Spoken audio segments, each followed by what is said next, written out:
Now, you participated in the Industry Leaders Forum on the first day of the Tanker Shipping and Trade Conference. What were the key points you were trying to get across?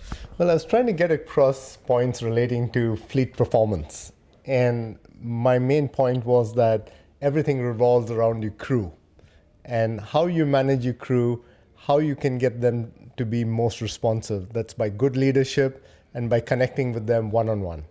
And these were the key points I was trying to get across and what we are doing in Misuga to further this goal of ours, to connect closely with the crew, to get them more connected with Misuga and perform at a higher level.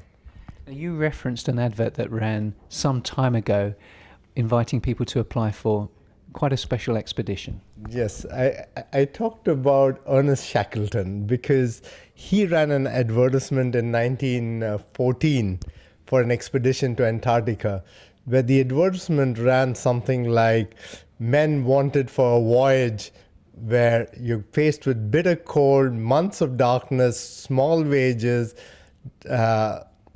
constant dangers, safe return doubtful, and yet he got 5,000 people to respond. And it tells me that he didn't talk about competence. He talked about your motivation to be there, to be part of something where you would get recognition if you were successful.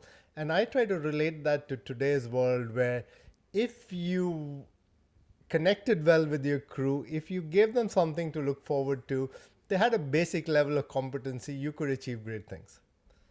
Now, as well as speaking on these issues, you're a prolific writer and have also written for Tanker Shipping and Trade on the subject of Abenomics and its impact on the Japanese maritime scene. Yes, I have been with Misuga for a year and I've been quite closely connected with activities in Japan. And of course, being an economist in my previous job, I have been looking very closely at Abenomics, and therefore I was keen to see how Abenomics was affecting shipping. And I realized that it's actually quite a positive for shipping, and therefore I was glad to have the opportunity to contribute to your publication on this subject.